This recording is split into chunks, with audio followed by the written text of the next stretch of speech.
अस्सलाम वालेकुम दोस्तों, आज कुछ मुख्तलिफ किस्म की नस्लें आपको दिखानी है। जिस तरह ये टापरी होगी, जिसे तितली के नाम से भी आप जानते हैं, और ये सिल्वर कलर का टैडा जो आपने पहले कभी नहीं देखा होगा।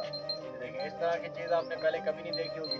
टापरी तो आपने देखी होगी, लेकिन ऐसी नहीं देखी होगी माशाल्लाह। ये चीज़ चेक करें आप, और काफ़ी खूबसूरत चीज़ है। बाकी ये टैडा भी है। आज आपको मैंने मुख्तलिफ किस्म की नस्लें दिखानी है।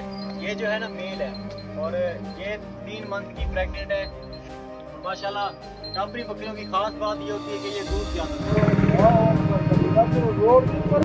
और ये माशाल्लाह टापरी बकरी है, 3 मंथ की है, प्रेग्नेंट है, और खूबसूरत माशाल्लाह तितली टाइप की। तो ये इनकी ख़ास बात ये होती है, इनका एक तो दूध ज़्यादा होता है, और दूसरे ये बच्चे ज़्यादा देती हैं। इनका एवरेज रेट बच्चों का 3 बच्चे देती हैं, और ये ब्राउन आइज़ में है। ये देखें चीज़ आप चेक करें, ब्राउन आइज़ में ऐसी खूबसूरत चीज़ आपको कहीं नहीं मिलेगी। सिर्फ 5-6 मंडियाँ घूमने के बाद ही सिर्फ एक ही पीस मिला है। आपको भाइयों से शेयर कर रहा हूँ, क्योंकि काफ़ी दोस्तों की ये डिमांड थी ना, इसलिए। और बाकी आपसे रिक्वेस्ट ये है कि मेरे चैनल को, अदनान गोल्ड फार्म को सब्सक्राइब ज़रूर करें। और बाकी हमारे फार्म पे विज़िट करने के लिए फार्म की लोकेशन मैंने गूगल मैप पे डाल दी है, तो आप फार्म लोकेशन वहाँ से टारगेट कर सकते हैं।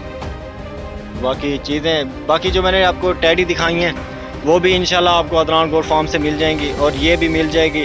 और ये कंफर्म 3 महीने की प्रेग्नेंट है। तो इसके रेट के हवाले से मैं आपको व्हाट्सएप पे बताऊंगा, क्योंकि अकेली चीज़ है ना।